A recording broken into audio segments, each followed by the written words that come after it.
Dapat siguro magsampa na tayo ng kaso laban kay Perlita. Pwede po wag na lang po. Anong wag na? Eh, muntik na niyang barbecuein yung mukha ko. Dapat parusahan yun. Kung gagawin natin yon, di ba po mas lalala yung away sa pagitan ng dalawang pamilya? Ilang beses ko ba kailangan sabihin sa inyo, hindi nyo na anak si Marilyn. Nandito naman ako eh. Ako na lang yung mahalin ninyo. Oh, Harry, you're here. Good afternoon po. Magsisimba kami ni Marilyn. Marilyn, simula na nakita tayo ni Jerome sa simbahan, hindi ka na nagsalita. Kailangan mong harapin yung nararamdaman mo, Marilyn. Ayoko! Hari, ikaw ang boyfriend ko ngayon. At nangako ako sa'yo na mamahalin kita. At yun ang gagawin ko. Ito ako magiging masaya kung alam kong iba yung mahal mo. Kaya pinapalaya na kita. Wala na kami. Ano? Bakit? Dahil ikaw pa rin yung mahal niya. Ikaw pa rin yung mahal ni Marilyn. Diyos ko, tulungan niyo po ako. Hindi ko na po alam kung ano mararamdaman ko. Mahal ko po si Jerome. Pero hindi ako sigurado kung kaya ko pa siyang tanggapin.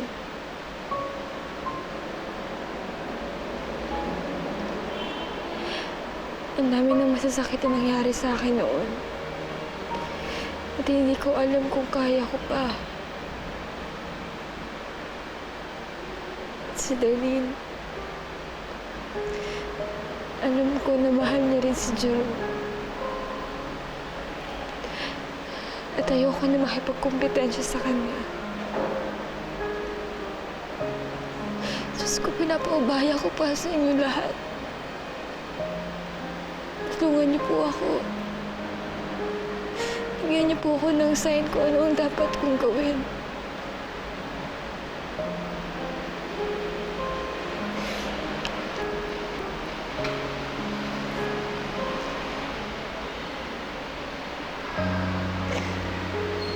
Marilyn?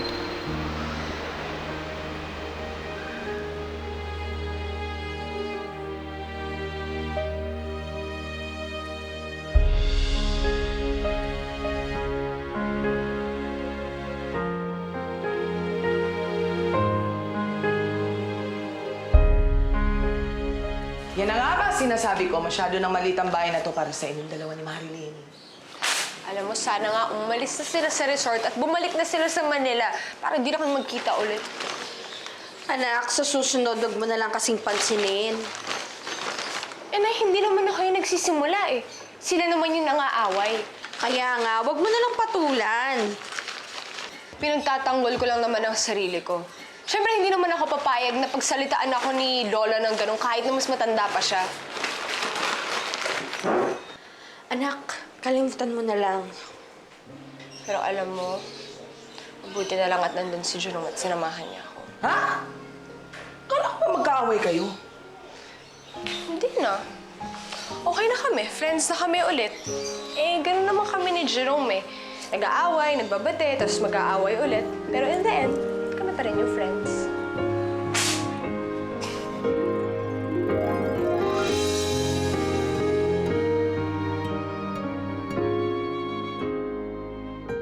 Marilyn? Marilyn, bigyan mo lang sana ako ng pagkakataon para magpaliwanag.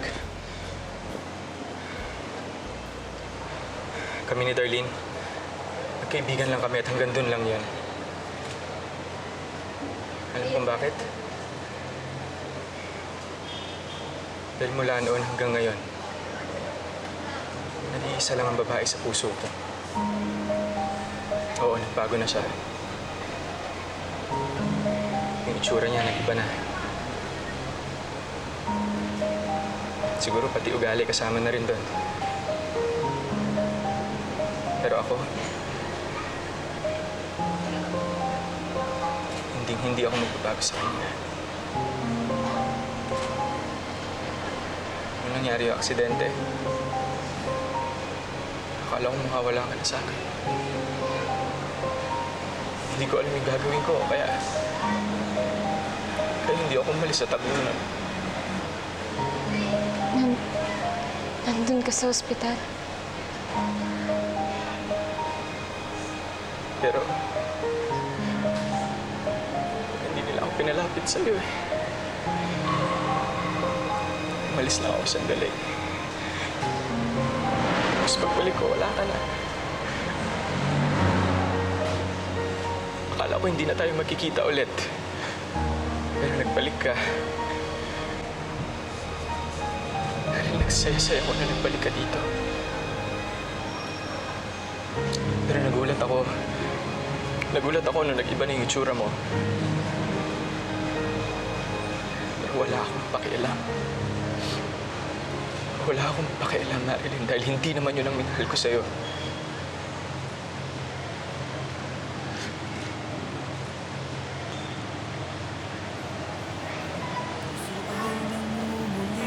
Hindi ito.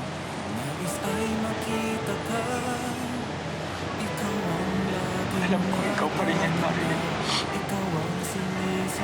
Alam kong ikaw pa rin yung Marilyn na kababata ko. Yung Marilyn na mahal ko. Jerome, mahal na mahal pa rin kita. Sana'y muling marinig ang tinig mong nagsasabing ang minamahal mo ay ako.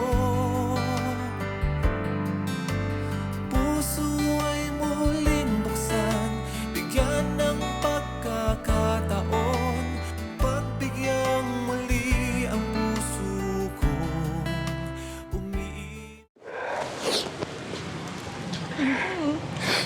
Mahal na mahal kita, Marilyn.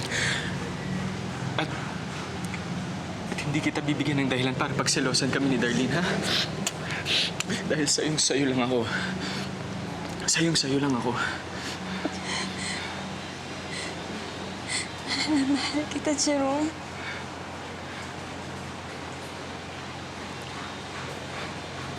Pero paano yung lola mo? Paano yung daddy mo? Alam ko ayaw nila sa akin, Marilyn. Wala akong pakialam kung ayaw nila sa'yo. Ako naman ang makikisama sa'yo, di ba? Hindi naman sila. Pero nag-aalala lang ako, Marilyn. Nag-aalala ako kung anong pwede nilang gawin para paghiwalayin tayong dalawa. Ayoko. Jerome, pinapangako ko sa'yo. Walang makakapaghiwalay sa atin, ha? Naintindihan mo yun?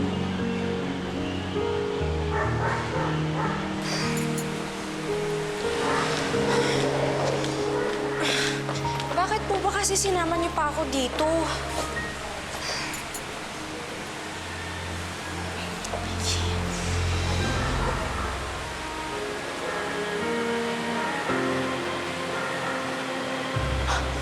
Oh my God. Gosh. Sir, mag-a-advance sana ako. Mag-a-advance ka na naman? Alam mo to, maliligaw ka lang eh. Anniversary kasi namin ng girlfriend ko eh. Sige na, Noy. Bigyan mo na yung advance ni Dave. Oh. Bilan mo ng bulaklak yung girlfriend mo, tapos dalhin mo sa magandang restaurant, ha? Thank you, sir, ha? Teka. Naku, thank you. Matutuwa girlfriend ko. O yan na. Thank you, sir, thank you. Sige, ingat. Sa nanay. Hi, Karen. Ang galante mo naman. Sige na nga. Total, favorite kita eh. Dadagdagan ko pa. Ay, nako, ikaw. Relax ko sa'yo, sir, ah. You always brighten the day. Thank you, sir.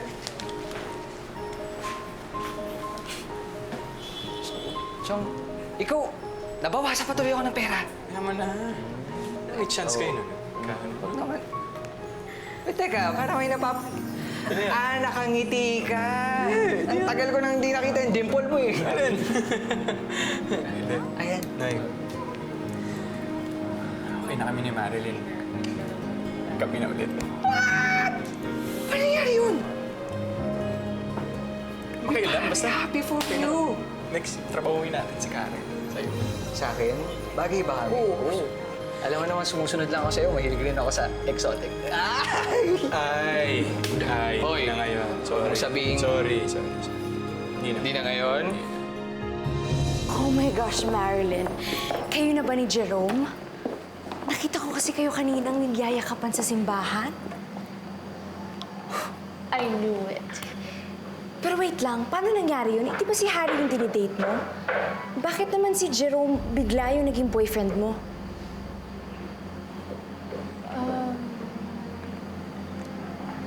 Wala lang. Well, siguro kasi na-realize namin na mahal talaga namin isa't isa. Wow! Oh my gosh, Darlene's so gonna freak out. Can I be the one to tell her? No, kasi gusto ko lang talaga makita yung itsura niya pag nalaman niya yung totoo. Pero syempre, I know you want to keep it a secret, diba? Kasi ayaw mong malaman ni Lola Cherito. And I'm fine with that, because that's what best friends are for naman, diba? Actually, it's fine with me. Pwede mong sabihin sa kanila, kasi wala din naman akong balak na itago to kila Lola. Really? OMG! Gosh, grabe, that's so brave of you. Dati kasi si Darlene, alam mo, sobrang takot na takot siyang sabihin kay Lola at Cherito yung totoo. Hindi naman kasi ako si Darlene. Oh.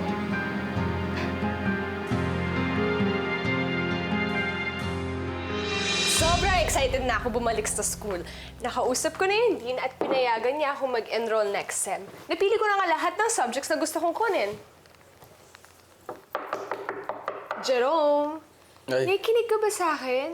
Sino ba yung ka-text mo? Wala, Darlene. Ano kasi, may gusto sana akong sabihin sa'yo. Ano yun? Yung... Yung sinasabi ko sa'yo, Mars. Sige, kailangan mag-order sila. Oh. Mas marami. Jerome, andito ka pala. Ay, Perlita. Oo, Nay. Dinalaw ako ni Jerome eh. Lastik ka! Padalaw-dalaw ka pa ngayon, ha? Sabi mo yan, sige. Hindi kami makikinig. Hindi nga ako nakikinig. Ay, hindi. Wala pala. Sa ibang araw na lang. Sige po, Aling Perlita. Tiyo, si Mauna na po ako. Hindi ako nakikinig. Hindi, ano po. Sigurado ka? Opo, nagmamadali po kasi ako eh. Sige po. Ingat. Thank you po. Ingat! Ingat, ha? Malis tuloy. Sabihin na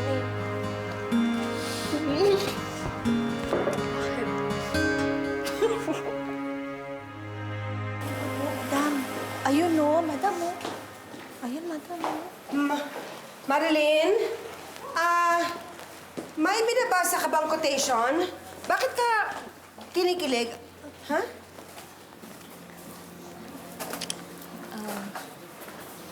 Lola, Mami, may gusto po sana akong sabihin sa inyo. Ano yan? May boyfriend na po ako. Ha? Nagkaayos na kayo ni Harry? Hindi po si Harry. Ha? Eh, sino? Si Harry lang naman ang nakikita ko nanliligaw sa'yo. Kilala ba namin? Opo, kilalang-kilala niyo po. Si Jerome po. Si Jerome po yung boyfriend ko.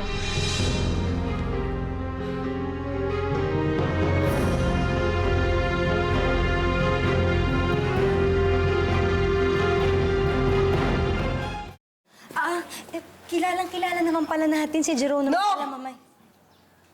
Hindi ako papayag. You know that, Marilyn. Ayoko sa lalaking yun. Lola, pero Relax. mahal ko po si Jerome. But he is only good for nothing! He is a gold digger! Lola, hayaan niyo naman siya patunayan yung sarili niya sa inyo. Hindi po ganun ang pagkakakilala ko sa kanya. No! Hindi pwede. Hindi ako papayag. Ayoko. Pero Lola, sa pagkakaalam ko, ako dapat ang nagdedesisyon sa bagay na yan, di ba? Kaya po, excuse me lang po dahil may date pa kami ng boyfriend ko.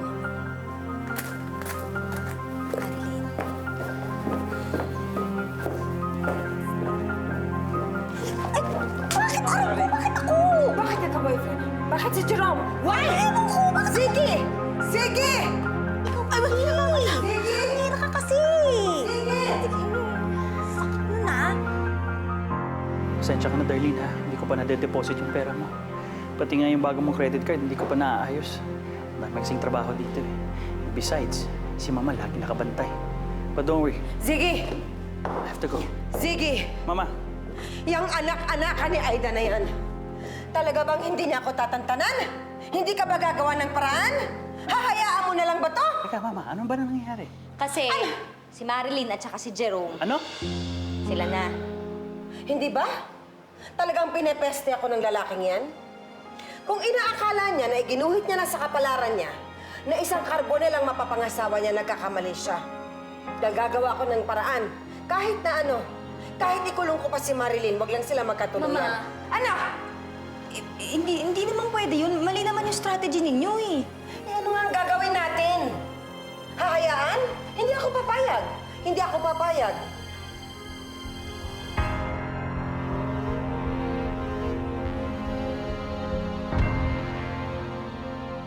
Sinabi mo sa kanila? Ayoko na magtago kila Lola. Pero Marilyn, paano kung pigilan nila tayo? Nakita mo kami noon ni Darlene, di ba? Nakita mo kung paano nila kami hinadlangan. Pero Jerome, hindi naman ako si Darlene eh. Hindi ako magpapa-apekto sa kanila. Pero Marilyn, pamilya mo sila. At ikaw ang boyfriend ko na mahal na mahal ko. Handa kita ipaglaban sa pamilya ko.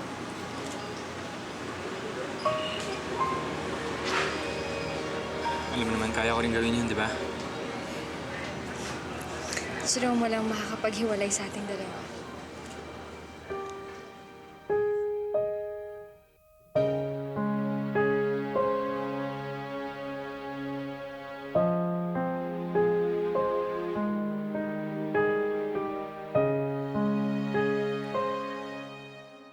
Pero kapag kinalaban natin si Marilyn at hindi natin pinagbigyan sa gusto niya, lalayo yung loob ng bata sa atin. So what do you want me to do? Ano ang kailangan kong gawin? I'll do anything! I'll do anything. Huwag lang mangyari ito. Ziggy, do something about this! Hindi, Mama. Sinasabi niya kasi, honestly, malayo na nga talaga ang loob niya sa atin eh. What difference does it make? Sa inyo siguro. Eh kayo, mamili kayo. Malayo ang loob sa atin ng bata o maging sila ni Jerome? Hindi ako papayag na mawala sa akin ang apo ko. Pero Mama, kapag tinuloy mo yung gusto mong gawin, malalayo talaga yung loob niya sa atin. Hindi niyo ba naaalala yung nangyari kay Darlene? Ano ba naman kayo? So let's think. Mag-isip kayong dalawa. Kayo ang magulang, hindi ba? Mama, Ziggy, pwede naman natin paghiwalayin yung dalawa eh. Pero yung hindi sana tayo yung lalabas na masama, yung hindi tayo magiging kontrabida. Talagang hindi ako papayag na maging kontrabida sa apo ko. Gusto mo, ikaw na lang. Ayoko. Pwes mag-isip ka. Sige, I'll do it. I'm game.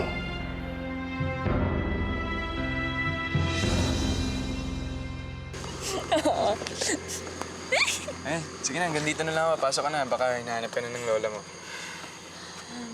Jerome, pasensya ka na kung hindi kita pwedeng papasukin man lang sa loob. Wala yun, naiintindihan ko yun. Walang problema. Sige na. Sige. Night! Nate. At teka, Marilyn. Parang nakakalimutan kaya ito. Andito naman yung bag ko. Cellphone ko na sa loob. Mukhang wala naman. Sige, good Sigurado night. ka? Teka, Oo. sige.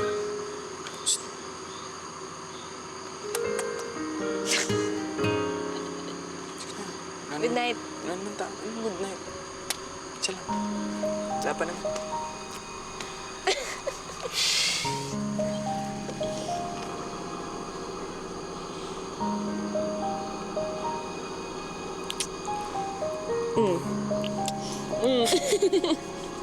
Marilyn? Lola, pauwi na rin po si Jerome. Opo, mauna na po. Oh, no. I am inviting you for a dinner tonight. Para lalo kitang makilala. Ayaw mo ba yun? Invite mo siya sa dinner. Okay? I'll see you.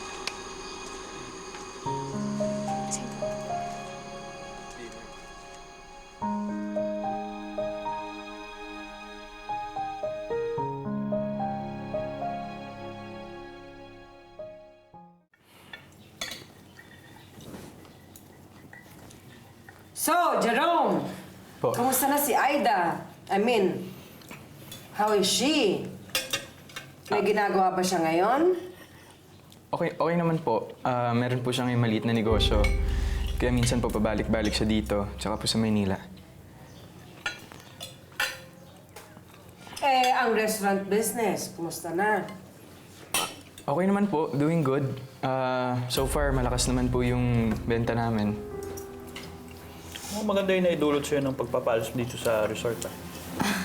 Sige, hindi naman siguro dapat pag-usapan ngayon yan. No, I'm just saying na mukhang na-inspire ka to do more. Kumbaga, nagkaroon ka ng sarili mong restaurant. That's actually very good. Good job. Salamat po. Si Jerome nga po pala, nakapagpatayo na po siya ng bagong branch na ng restaurant and this year po nagpaplano sila na mag-expand. Apo. Magtayo ng bagong branch ulit. I am so impressed. Thank you po. That is good that you have your own restaurant. Impressive, Salamat po. don't you think?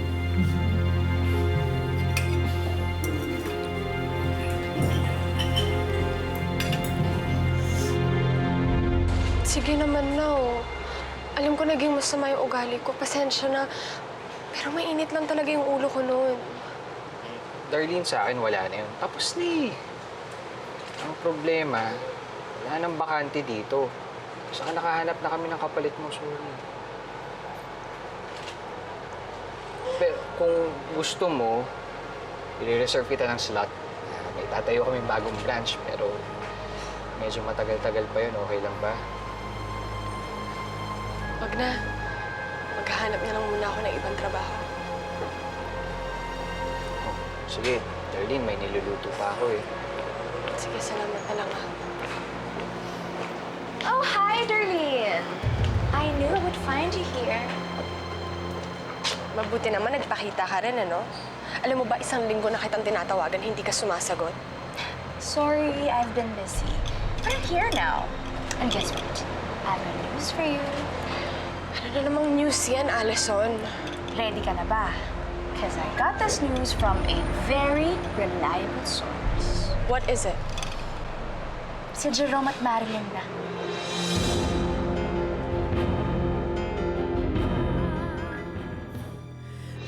Ano nangyari sa kanya? Eh, yan, nahilo kasi.